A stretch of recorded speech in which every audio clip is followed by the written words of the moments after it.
Hi friends, ఎలా ఉన్నారు? నేను బాగున్నాను. ఈరోజు కాలీఫ్లవర్ కర్రీ చేసుకుందాం. ముందుగా కాలీఫ్లవర్లో కట్ చేసుకొని తీసుకొని దానిలో కొంచెం వాటర్ పోసుకొని కొంచెం సాల్ట్ వేసుకొని పక్కన ఉంచుకోవాలి. ఇప్పుడు ఒక 4 ఉల్లిపాయలు తీసుకొని కట్ చేసుకొని పక్కన ఉంచుకోవాలి. కళాయి పెట్టి స్టవ్ మీద ఒక 4 స్పూన్లు ఆయిల్ వేసుకొని ఆయిల్ హీట్ ఎక్కిన తర్వాత ఉల్లిపాయలు వేసుకోవాలి. ఉల్లిపాయలు వేగిన తర్వాత ఉల్లిపాయల్ని బాగా వేగనివ్వాలి. నా వీడియో నచ్చితే లైక్ చేసి, షేర్ చేసి, సబ్స్క్రైబ్ చేయండి ఫ్రెండ్స్.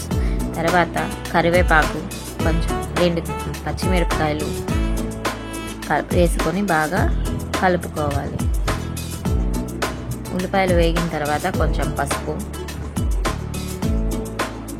వేసుకొని కలుపుకోవాలి. ఇప్పుడు పక్కన పెట్టుకున్న కాలీఫ్లవర్ని తీసి కడుక్కొని ఆ కళాయిలో వేసుకొని కలుపుకోవాలి. కాలీఫ్లవర్ తొందరగానే ఉడికిపోతుంది ఫ్రెండ్స్. కొంచెం ధనియాల పొడి, తగినంత సాల్ట్ వేసుకొని మళ్ళీ మిక్స్ చేసుకోవాలి. మూత పెట్టుకోవాలి. తర్వాత మగ్గుతుంది. అలా మగ్గించుకుంటే బాగా బేగా ఉడికిపోతుంది. మగ్గిన తర్వాత మళ్ళీ కలుపుకొని తర్వాత కొంచెం కారం, 1 స్పూన్ కారం, నేను 1.5 వేసాను. 1.5 స్పూన్ కారం వేసి కలుపుకోండి. నా వీడియో నచ్చితే లైక్ చేసి, షేర్ చేసి, సబ్స్క్రైబ్ చేయండి ఫ్రెండ్స్. ఇప్పుడు వాటర్ పోసుకొని మళ్ళీ ఒకసారి మూత పెట్టి క్లోజ్ చేసేసేయండి.